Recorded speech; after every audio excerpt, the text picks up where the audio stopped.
Rich, something that happened this week was that Aston Villa players were banned from playing FPL because basically first team players were transferring out their injured teammates, and nerds like us cottoned onto this and made transfers around it, and I think big Brendan Rodgers got an inkling of it and planned around it. So yeah, what do you think about this? Do you think it's fair, or would you say it's a bit overkill?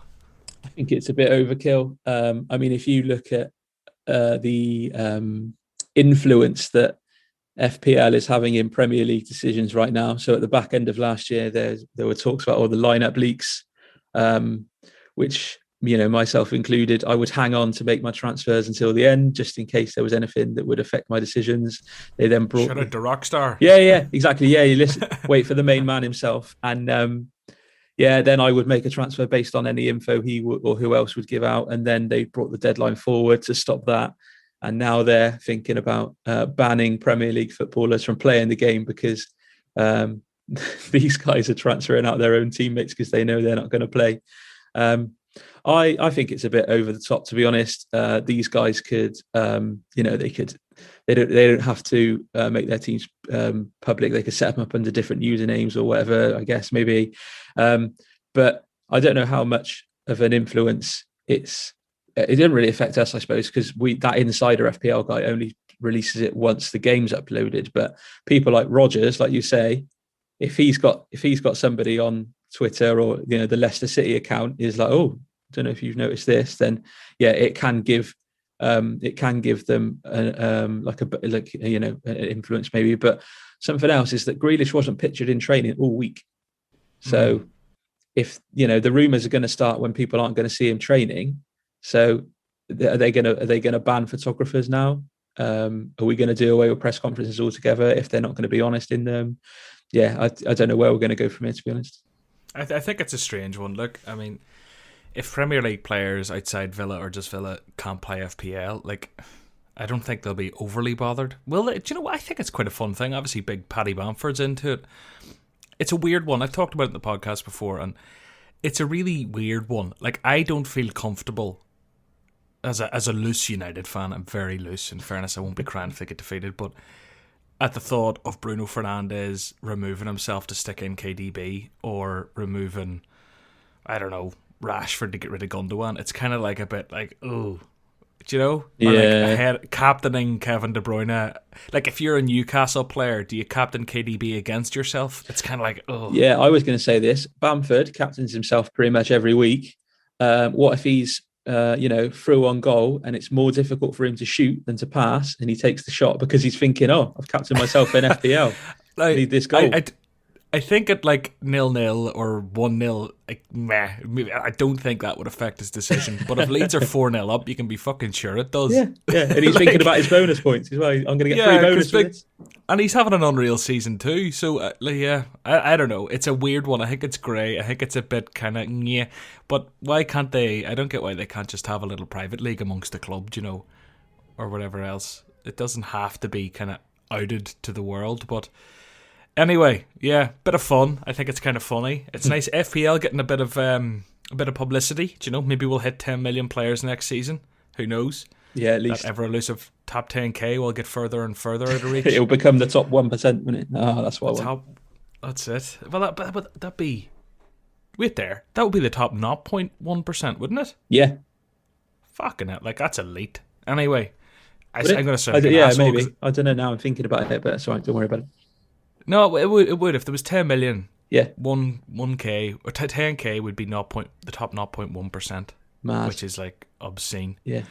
But I was saying I'm going to sound like an asshole here because I was like, that is absolutely elite, and I'm actually very close to that this week. We'll get into that later in the podcast. I'm going to sound like a smug bastard. Before we get into the podcast, shout out to partners of the show, Fanslide. Fanslide is the world's first in-play fantasy football game. It's completely complementary to FPL. You do all your research for FPL. You know all the players that are likely to pop off. You can't pick them all in your team. Once the deadline passes, your decision making is done. Why not go and play in-play fantasy on individual games on Fanslide? There's loads of games every week, some of which have cash up for grabs. It's completely free to play. So it's free rolling for some free cash, doing what you love, playing FPL and using that knowledge.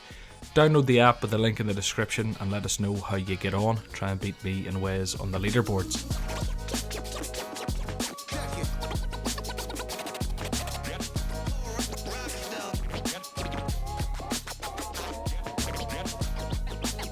Okay, Rich, so we're going to get straight into the podcast. We're going to answer some questions. Wes put out for questions last night. He's obviously the big man with the big Twitter following. He'll be listening? He'll be listening. Hello, Wes. But we got about 20-something questions back. We're going to pick a few of them. A lot of them had the same sort of themes. Unfortunately, there's literally like 4 years or 5 years who asked something along this line, so I can't give you all a shout-out because I can't be arsed looking for all your names, but thank you so much to everyone. Does that sound like very assholey of me? No, fuck it. People don't want me trolling through Twitter finding names. Grealish. Grealish is out. We've already alluded to this in the intro. A lot of people are asking, do we replace him locally or who do we replace him with outside Aston Villa? And I think inside Aston Villa, the only one I've seen thrown around Twitter a bit, and even in the intro when we discussed this, you threw him out there, was Bertrand Traore. But personally, I would be pivoting to someone else. And the obvious one, and it was my transfer last week on the wild card, was Grealish to Harvey Barnes. Well, there are some others out there, but what are your thoughts on that, Rich? Oh, also, Rich is here, not Wes. Hi, welcome. Thanks for everyone. Yeah. Thanks for everyone listening. I sound a little bit different to Wes, and I haven't got half the rank history he has, but I'm going to do my best to step in. So Grealish, I was aware of that injury rumour on Friday before the deadline, and I thought I'm going to hold off this week. I'm going to see how severe it is, but my move would have been to 13-point gun Harvey Barnes. He's an obvious replacement. He's cheaper. He's in form. Leicester's double isn't too bad. They've got, I think it's Arsenal and Burnley. So he's a great option for a replacement. Depending on your strategy, if you can afford it, you might want to go up to someone like Son, but obviously he's more expensive and Spurs aren't in great form. However, they do play in 29. But I think, his price went up this morning, Harvey Barnes, so I think most people are just flocking to him. But Smith still hasn't said whether or not he's going to be out long term. He said he might be back for the Leeds game, but I'm probably going to bin him off, to be honest. I took the decision after, I think it was the kind of combination of those photos in training. I heard that he'd been taken out of FPL teams. I seen people sniffing around rumours. I seen a few people saying wait until next week. I was on a wild card. I was kind of humming and hawing anyway, and I had two Villa players looking at that game week 29 blank ahead, and I was like, fuck it, I'm going Barnes. And I went Barnes and Vardy over trying to get either Son or Kane in, so I was happy with that decision. But Barnes, I think, is the outstanding pick here. Do you know, when we look at his fixtures to come, Arsenal, Burnley, Brighton, Sheffield, does blank in 29, but even then after that, other than Man City, there's 5 or 6 games looking good. So long term and short term, I think Barnes is the standout choice for me. Yeah, I agree. And I think both you and Wes were on wildcard last week, weren't you? And the minute the Grealish stuff comes out, Barnes is such an easy swap on a wildcard. Whereas, for me, unfortunately, was already taking a -4. And I would have had to have swapped one of my moves to get him in. And in hindsight, obviously, that would have been a great move. But for you boys on wildcard, absolutely smashed it. So I think if I look past that, I don't think Maddison's a bad call, but he is yellow flagged. I don't know what the story is with his injury, so maybe not so much. But there are budget options out there. Mount looks pretty good at Chelsea. Bad fixtures though. I think he looked really good on the left hand side when I watched him with Southampton. They were playing. He got a goal, but he looked really dangerous. And do you know what? I didn't realise how good he was with his left foot. That's just an observation. Mason Mount, for his age, I think he's often really overlooked, and he's not given the plaudits he deserves. Now, I know that Southgate loves him. I know that all Chelsea managers seem to love him, and I know that like Match of the Day and stuff will always sing his praises. But within the wider FPL and footballing world, he's almost like he's just completely overlooked. He's not completely overlooked, but we talk about the Sakas, we talk about the Grealishes, we talk about the Fodens, we talk about everyone else.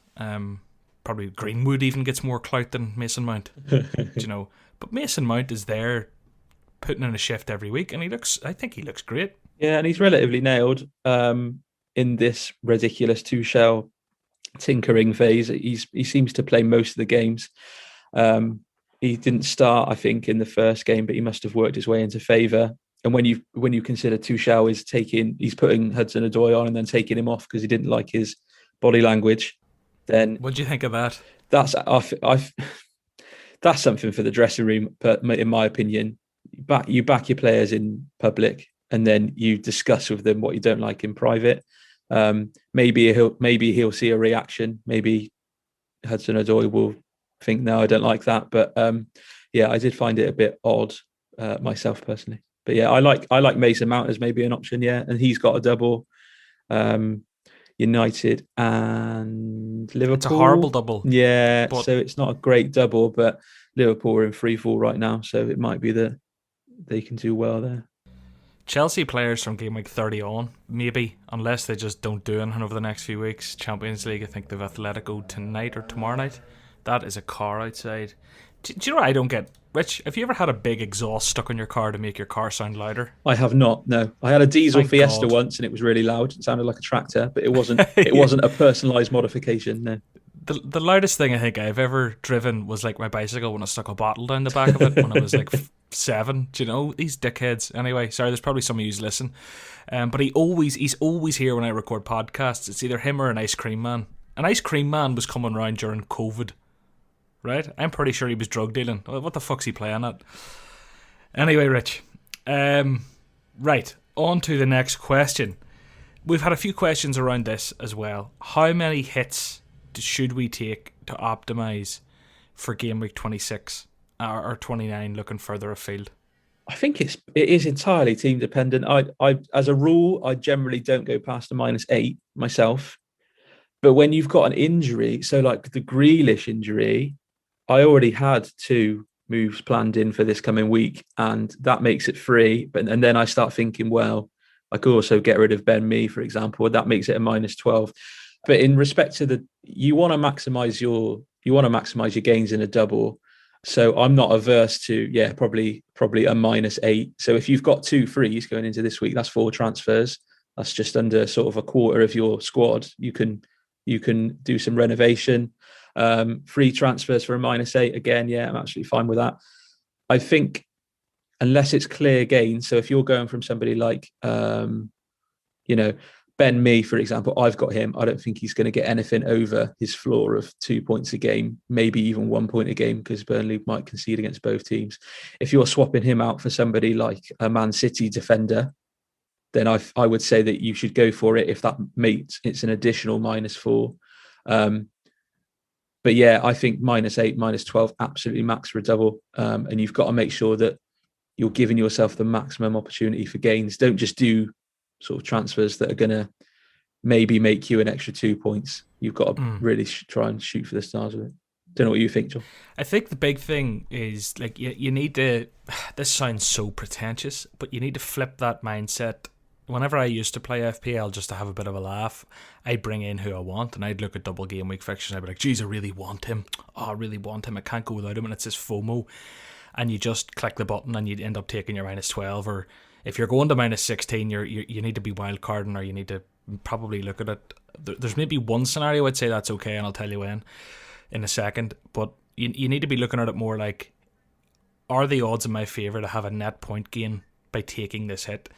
So let's say, for argument's sake, I'm going to do a double game week now and I have a bench boost planned. I will be bench boosting now. I've optimised for it and that's what I'm playing. So I'm going to be bench boosting.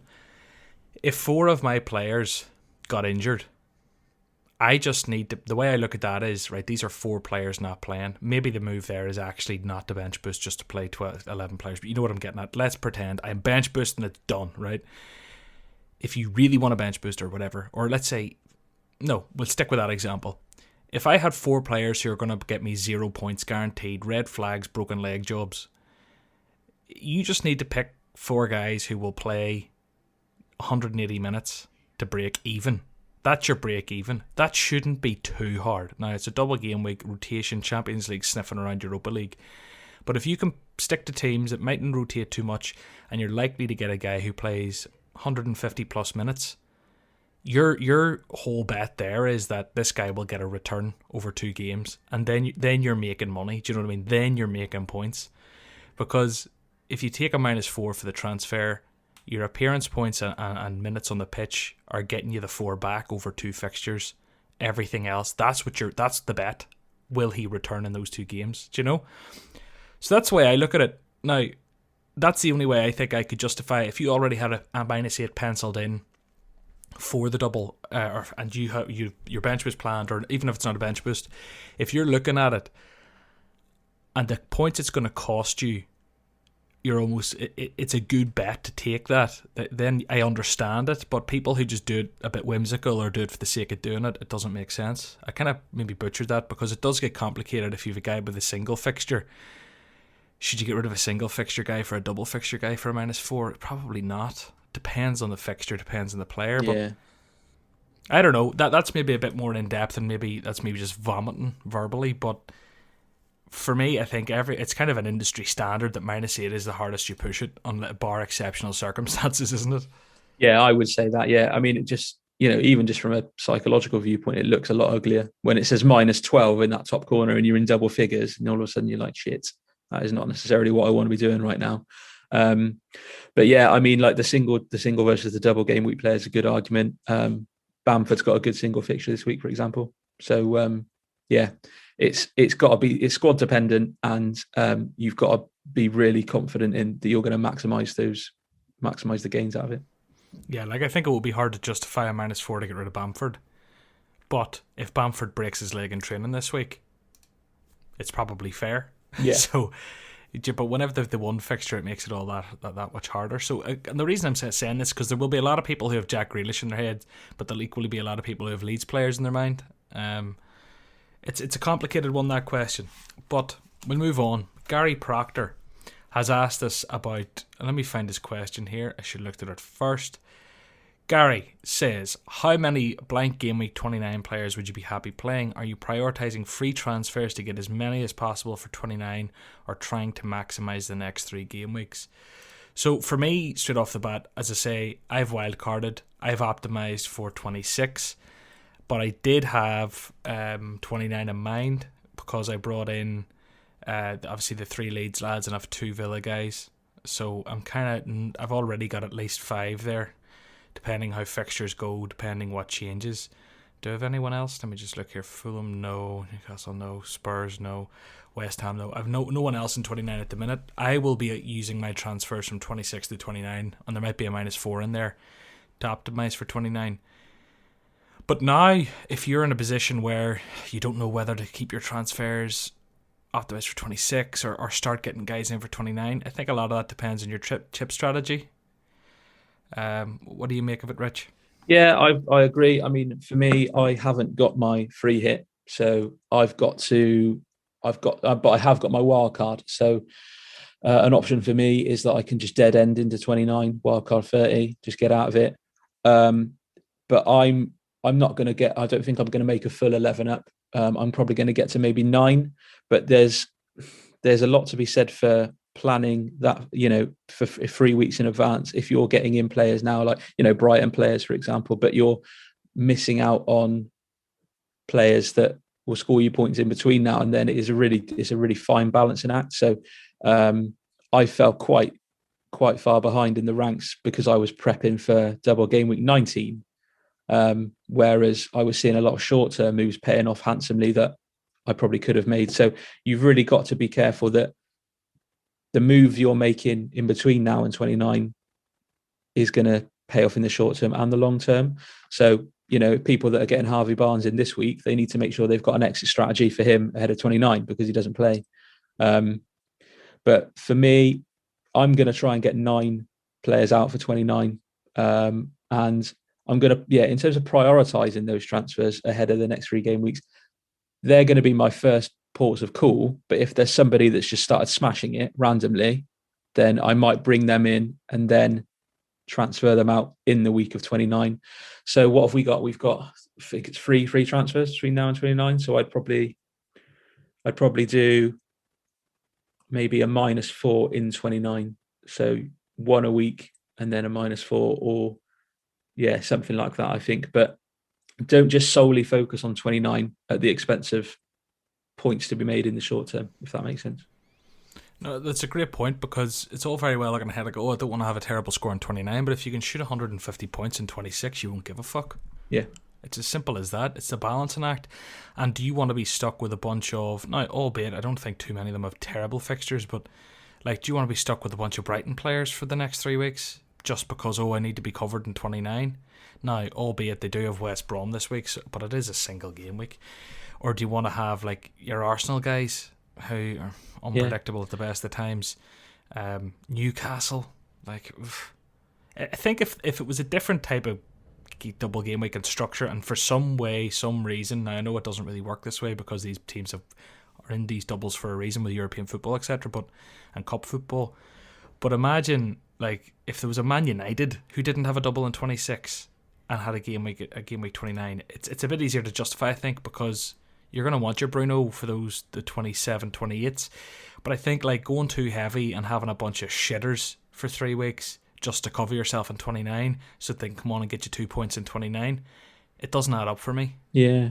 I mean, a really good example could be someone like Fulham. People might target in Fulham because they've got a double this week and then they play in 29. So you could look at players from Fulham. But if you're going for somebody like Ademola Lookman over someone like Harvey Barnes this week because you're thinking, right, he doubles this week and then he's got a fixture in 29, the odds, I mean, I'd be more inclined to think that Barnes will outscore Lookman between now and 29.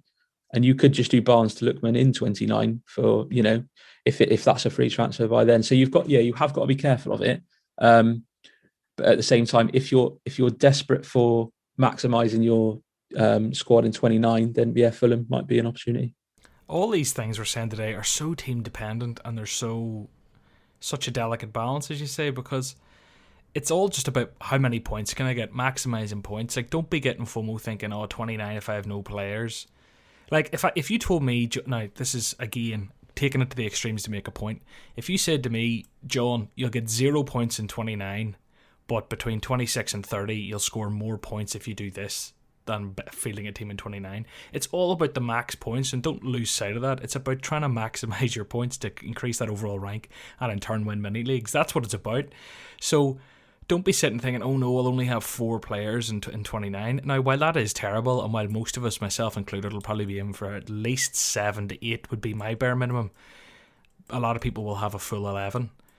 Like, if I see a clear opportunity to make more points in the short term than I think I can make out of 29, I'm happy to sit there and just have a quiet week in 29, lose a bit of rank, because the amount of rank I'll gain in the meantime should pay for it. Yeah. And that's what it's about. Don't lose sight of that. But that said, yes, I'll be looking for 7 or 8 minimum, I'd say. The 5 I have, plus probably 3 transfers in. But as I say, I'm not going to get shitters in. I'll probably be targeting the likes of Tottenham. Yeah. Or like West Ham. They're looking pretty good. Fulham have looked good in defence. Leeds have got 3 of already because they're boom or bust. You can either get big scores or nothing. And just to let people know, obviously this is out on Tuesday. We haven't seen the Leeds Southampton game, so praying Bamford, Rafinha and Dallas get out of that injury free. Yeah. I'm going to have to get rid of one of them, I'd say, to optimise for that 26 bench boost. At least one of them, maybe 2. But Rich, we have a question. Okay. Praveen Jaiswal. My question is, can you both name a differential 26 player, game week 26 player, in your opinion, who is certain to get a haul in at least one of the 2 games? Certain to haul is tricky. I mean, you've got players like Sterling and KDB that are differentials at the moment. Both of them are less than 15% owned. So if you haven't maxed out your City, I would look at maybe someone like that, or Phil Foden as well. He was rested against Arsenal, so he could come back in. We've mentioned Harvey Barnes already. He's quite lowly owned. The Fulham striker Marja, I think that's how you pronounce him. He's incredibly lowly owned. He seems to be doing quite well. Fulham's defensive assets are also looking quite well. But in terms of guaranteed to haul, I don't know. You're probably going to want to look at one of the City midfielders. and even then you're subject to pep roulette. So it's very difficult to say or pick a differential that's guaranteed to Hall, because if it wasn't, I'd have him already, and I'd be triple captaining him. But yeah, just look at, try and if you go on the website, scroll down to teams selected by less than 15% or whatever, and just look at the players that look like they're that are good players, that are in form, that are lowly owned, and just go with your gut on it, because it's so difficult to pick anyone that is guaranteed to do anything. I'm really struggling to find a differential. I think actually the one who, if I had to pick one, and we're going super differential, we've got two good games, Leeds and Sheffield. Bertrand Traore, he's been mentioned already. He's 0.6% owned. Wow. Again, this is me clutching at straws looking for a team that has okay fixtures, and there's a player in said team with lower than 5% ownership. That's what I'm constituting as a differential. You could look at Richarlison as well. He scored a couple in his last two, and he's only 7.2% owned.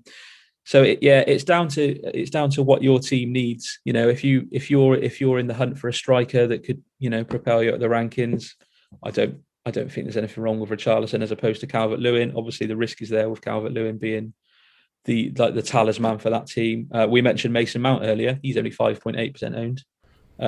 It's the trouble with the doubles his fixtures, but I hear you. Yeah, of course. Yeah, he's got poor fixtures, and you never know with the rotation. So even Harvey Barnes could get rotated. It's so tricky at this time of the season with Europa League and Champions League going on as well. I think people need to, and this is just a small subtopic that me and Wes cover, but I'd be interested to hear your thoughts. I don't know, maybe you talked about it when you were on last time. It's, differentials for differential's sake. The bottom line, I'll go back to it, it's what I said already. The whole game is getting as many points as you can. So if you think by playing the template players, they're the template players for a reason. If you think you're going to get the most points that way, just do it. Do you think it's a bit early in the season, or do you buy into differentials? How do you play that, Rich? So the thing that I like about differentials is they're more exciting. So if you I've got Rafinha, and I think a lot of the Twitter community have got Rafinha because he's low owned, but he's so exciting as a footballer. I'll be more excited if he gets a hat trick tonight than my captain Bamford. But if you want to get high in the ranks, then you've got to have an element of like a template ranking of above 80%. Like in the Wolfpack, there's a guy, FPL Irons, Luke. He is incredibly template in his team, like 85, 90% template, and he's gone up to 5k in the world just because he's following the template. And he said it's boring, but he wants to finish as high as he can. So I like differentials because I like the thrill of going after one and like seeing them return. But they are a lot more risky than your template players. The template players are template for a reason, It's all just about risk appetite as well, isn't it? Risk appetite and your love for a punt. I care about, like, for this season, the last season for the first time I cared a bit, but this season now, I think doing a podcast and everyone else flashing their ranks left, right and centre, where's the big bastard? It's kind of like, right, I really want a solid rank on the board this year, so I'm starting to feel like, geez, I really want my rank. How do I get it? And I think, like, I've been very risk adverse. I've kind of just picked the obvious players, picked the easy players. Yeah. A couple of shouts, a couple of wee transfers here and there. Sticking with Harry Kane and Son maybe a bit too long. I thought I was getting burnt by that. There were different decisions throughout that maybe could have been made better, but a lot of them it was very just run of the mill. Get rid of the shit players, bring in solid options, and just let it take care of itself. And it's working for me. I'm maybe because of where I'm at the minute, I'm hesitant to get into like a differential kind of thing. Yeah. But I can see why. I just think people need to think about the reasons why they're doing it. If you play specifically for mini leagues and you're targeting a guy, going differential might give you a 1 week boost, but equally it might just end the game. It might just give it to the guy who sticks templates. So it's a messy one, but I think differential technique always kind of interests me because I think it all just comes down to risk appetite at the end of the day. Yeah. Right. One last question we're going to take. There's a million here. Thank you so much to everyone. It's from Swashy. And Swashy asks, if bench boosting in game week 26, when is the triple captain option? Or like when are you going to triple captain and option? I don't know who we'd pick, but I think in terms of triple captains, Rich, what are you thinking if you were in that position? So if I was bench boosting this week, Man City have another double next week. They're at home to United and Southampton. And then there are potentially, not confirmed, but Villa and Everton doubling in 28. Villa will be playing Newcastle and Everton will be playing Burnley and Villa. So you've got a couple of options there for a triple captaincy option. City at home, subject to rotation, of course. You could look at Gundogan, De Bruyne, Sterling if you fancy a bit of a punt. I should mention as well that Southampton's other fixture in that double game week in 28 is Sheffield United. So if you fancy putting all of your eggs into the Sheffield United game, Danny Ings might be a differential triple captainship. But they're like the only potential doubles we know about. Game week 30, Chelsea have got West Brom, so you could maybe go for someone like Timo Werner. Leeds have got Sheffield United in that week as well, so maybe Bamford. But I think you're going to want to be targeting the best team in the league, which is probably Man City, and they've got a double the week after this as well. So if you know a bit more information about who's more likely to start, if De Bruyne is just coming straight back into playing every week like he was pre-injury, then triple captain on KDB in 27 might be a good shout. Yeah, I'd agree. I think we don't know what'll happen after game week 33, according to Ben Crellin's spreadsheets anyway. And big shout out to him. He fucking nailed it. He really did. The Premier League didn't announce the fixtures until literally like a minute after the deadline. Unbelievable. But I'd say Ben was biting his fingernails, but he was right. But yeah, I think we don't really know what's happening after 34. As per his spreadsheets, he's kind of where I just go. So for me, yeah, maybe just get it out of the way in 27.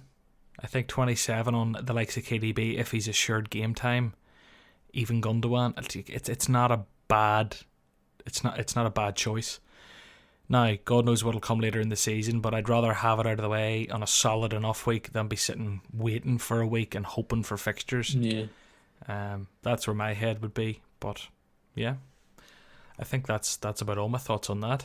Rich, have you anything else to throw in, or will we move on to our teams and stuff? In the past, there have been good single game week options. I remember a couple of years ago, I triple captained Salah at home to Huddersfield. I think he got me like 57 points in a single game. So that paid off well. And then last year I triple captained Salah for his double and he got 48. So, it is swings and roundabouts.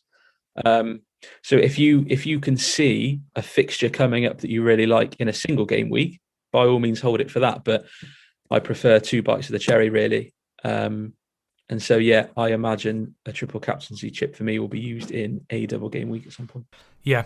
So we'll move on to our team's transfers and captaincy, which is the big one.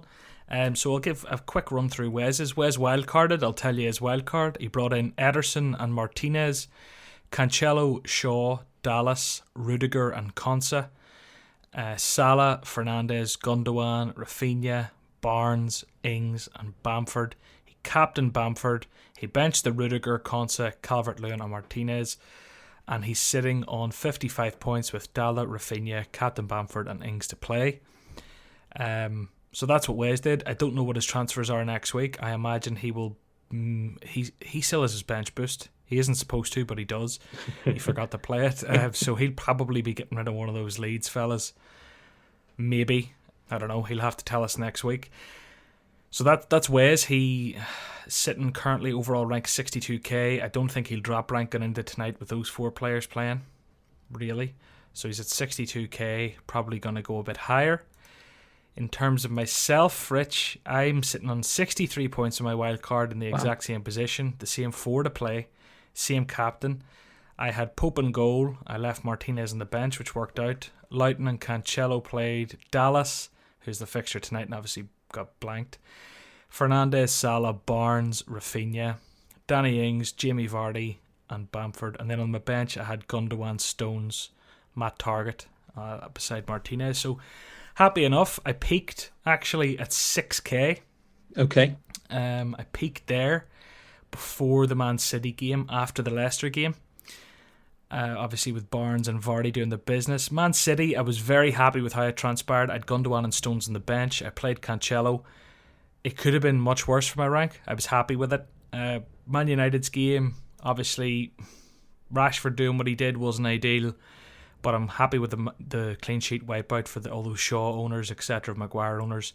And I had Bruno for cover, and then Palace and Brighton probably knocked a few spots off. But all in all, sitting at 10,231st, potentially my highest rank ever. I don't actually know. So I'm over the moon going into tonight. Hopefully, with those 4 players and Captain Bamford, I can break top 10k going into next week, which would make me very happy. How are you looking? So what I'm about to say will probably mean I'm never invited on again, but here we go. I transferred out Ademola Lookman, who got 11 points, Calvert-Lewin, who came on and got an assist, and Antonio, who scored and got to a bonus point for Rafinha, which I'm still happy with because he had a double game week and he played really well. Ings, double game week, plays again tonight, and Bamford, captain, double game week. So I am down on points. I'm going to say I'm on, so that -4 means that I'm on 45 with 4 to play. Pope got me 8, Cancelo got me 5, Ben Mee got me 5, Dallas plays tonight again, Rafinha plays again tonight, Grealish 0, but coming in for Watkins because I had John Stones second on the bench. Bruno with his 12, Salah 2, Gundogan 3, Ings plays again tonight, as does Bamford. So I was 418k after a shocking start to the season. I think I started game week 18 at 1.9 mil. So I've come all the way down to 450k. So I'm happy with that aspect of it. I'm hoping that these 4 tonight can get me another green arrow, maybe break into, inside that top 400k. But yeah, like it's not been a great season for me so far, but I'm slowly but surely turning it around, and hopefully I can get my goal now is like just a 5-figure rank. Anything inside the top 100k for this season, I'll consider a success now. Absolutely, and I think a lot of people, I think it was a very, very harsh start.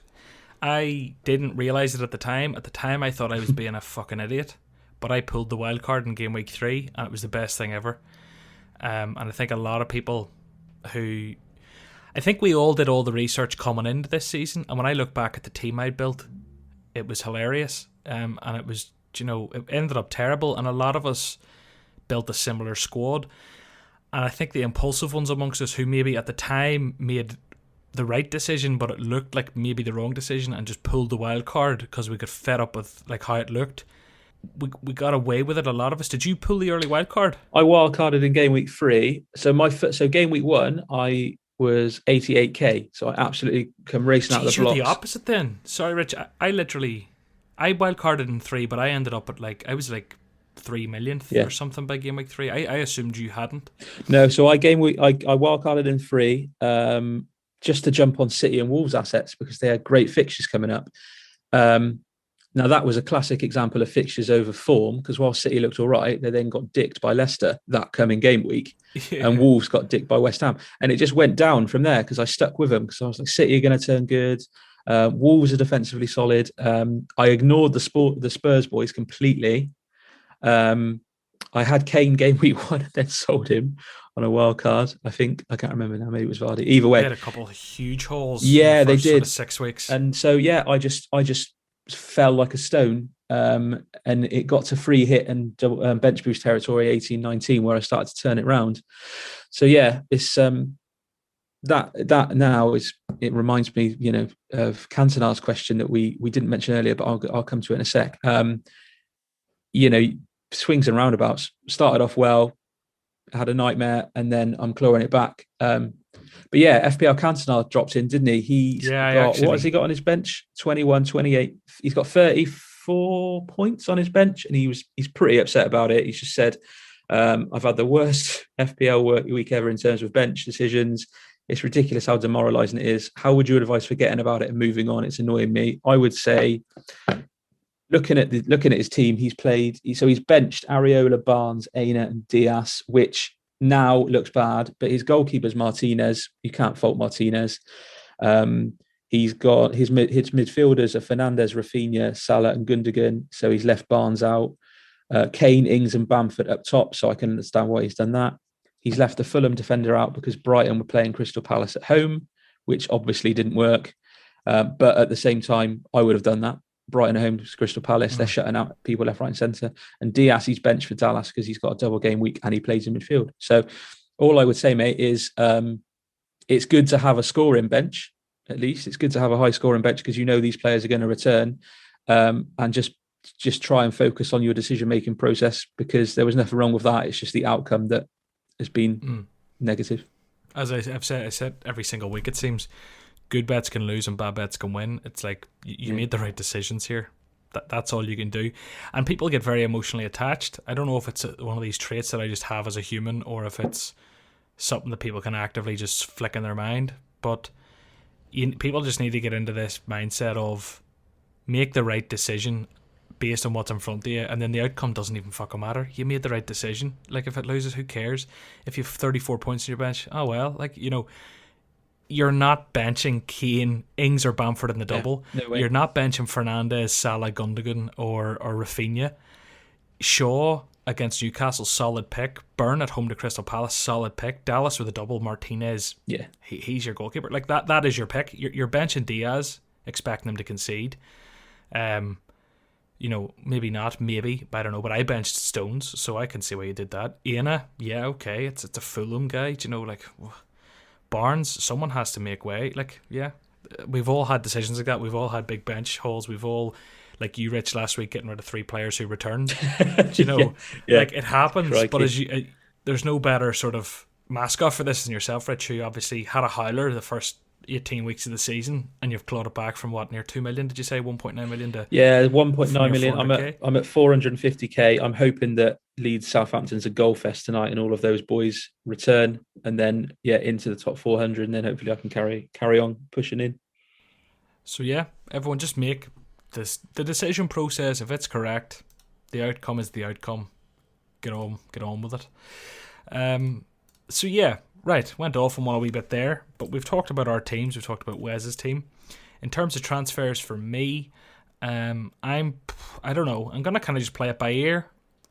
Leave it until as late as I can. This week's deadline is Saturday morning at 11. I'd probably make these late Friday night after a few cans. That's what I keep doing, and it's working. Yeah, I'm the same. Not impulsive things. It's just Friday nights at the minute with COVID, or Friday nights are poker and some games with the lads, and generally when I make my decision, because I know I'll sleep in past the deadline. So tentatively what it's looking like now is it at least I'm probably going to use the free transfer to get rid of probably Rafinha, as much as I want to keep him. What's hurting me here, Rich, is this. I kind of want to optimize that bench boost, and I want to have double game week players. Bamford, I've had forever. Like, I have a lot of value tied up, and it's not that I'm a big value whore, but I know I'm going to want him back right away. Yeah. Dallas is similar, but not to the same extent. Rafinha's only in last week, so Rafinha's the one that's going to make way, because someone has to make way, and I've no value built up on him. Yeah. And while value doesn't matter too much, whenever it's a million, or whenever it's, like, if it's Martinez and Bamford, to me, you're talking 0.5, 0.6, 0.7 I would lose by removing them and getting them back. I've had them for 15, 20 And when weeks, it's two players, that adds up, doesn't it? All of a sudden, the next thing you know, you're looking at a whole million. Exactly. So Rafinha is probably going to be the guy who makes way. I don't know who for. Could be Bertrand Traore, the way I was speaking. I'm not even joking. We'll see how the week goes, but maybe another one, maybe a -4 to get rid of Dallas too. There would be my transfers. I don't know what Wes is at. Maybe he's thinking similar. I'll probably chat to him. What are you thinking, Rich? So my hokey cokey with strikers is where I was initially. Like, at the minute that the game reloaded, I was like, right, well, I know what I want to do next week. I'm going to go Ings to Calvert-Lewin, Bamford to Kane, and that was going to be it then. And then I was flirting with the idea of Ben Mee out to somebody. But the Grealish injury is a bit of a spanner in the works, so he's going to have to go. So I might go to Harvey Barnes. I don't really know yet. I might upgrade him to Son instead, but Son's obviously not in great form. And then keep somebody like Bamford. But it's probably going to be a -4, max of a -8 to attack the double, which would be Grealish, Ings and Bamford out for DCL, Kane and Barnes. That's the obvious move, but I'm going to wait till all the European football and stuff's done before I even consider it properly. Very good. Well, good luck with it. And who are you going to captain? So, I don't know. It's tough. It's really tough. DCL has got fantastic fixtures. Kane looked really good against West Ham, despite not really doing anything. Bruno Fernandes seems to spawn points ridiculously. Like that assist he got the other night was a joke. So that I've got, Mo Salah might do something against Sheffield United. You don't know, but I'm not against the triple captainship this week. It's just I need to be confident in one of them so much that I'm confident playing the chip as well. So if I'm using a triple captainship, it might be on Kane, DCL, or Bruno. And then if I'm not, it will be on one of those. But I need to ensure that I'm that confident in that player to play the chip. Otherwise, I'll just hold it. I hear you. There's a lot of great options. When I look at my team, and that's what I'm going to look at, I'm not even going to consider other teams because I can't be arsed looking at their fixtures. Like, I have no Everton players, so I won't be thinking of DCL, but he could be a really solid choice. I'm looking at Fernandes, obviously, away at Chelsea, away at Palace. Salah, where it is now is captaincy's on Fernandes, but that is by no means nailed.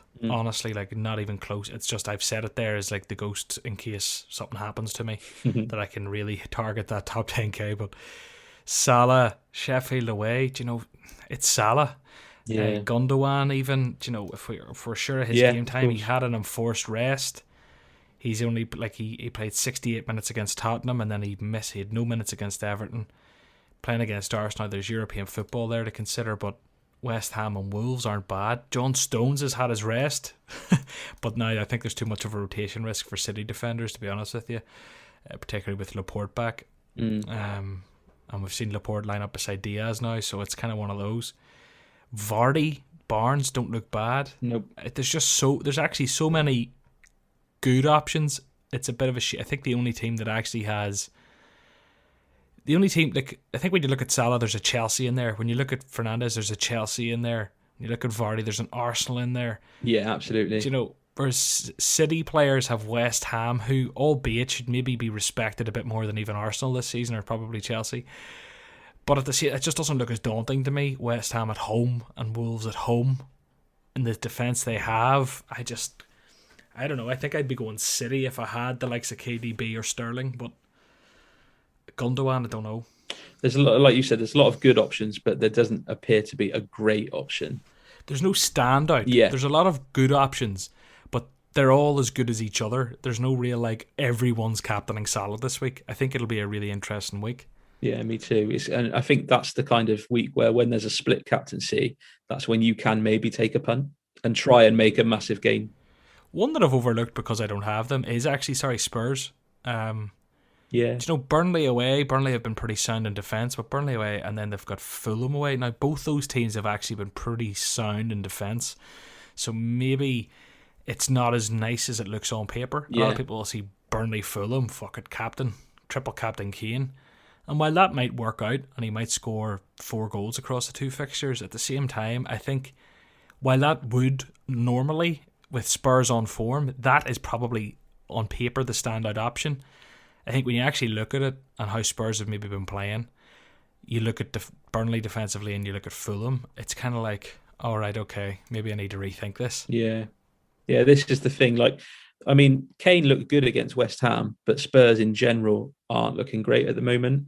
And I think Mourinho came out in the press after that game and said that he's not conceding anything in the race for top 4, but he's basically saying that they've got a real chance at the Europa League. So it might be that we start seeing players like Son, probably not Kane, but players like Son getting less minutes in the league to focus on that. We might see Gareth Bale start kicking in as well. And so when you start thinking about the potential uncertainty with Spurs, it makes them less attractive as well. So, yeah, on paper, that looks like a mint double, but you can't really predict what's going to happen with Spurs at the moment. Absolutely. Well, Rich, I think we're gonna wrap it up there unless there's anything else you wanted to cover. No, mate, all good. Thanks for having me on. No, cheers. I actually just realised the time. You need to get back to work. Do you want to tell people where they can find you? So on Twitter, I'm at richp_FPL. At richp_FPL. That's what you it. said. We'll have you tagged and stuff anyway. So if you follow me in Wes, you'll find Rich in a heartbeat. And we'll be chatting next week. Hopefully Wes will be back, and not hopefully Rich in a bad way, but hopefully Wes is okay and he can come back. It was great having we'll get you. The main man back. Yeah. No, it was lovely having you on. Great to chat. You've been on with Wes now. You've been on with me. So hopefully we'll have you on again down the line. And listeners, make sure to check out Fanslide. They've got some great games for the Champions League this week, along with Premier League action this weekend, and maybe a few others in there. As I say, it's free roll, but there is cash up for grabs, so go on, download the app in the description and let us know how you get on. Have a great week, and we'll chat to you soon.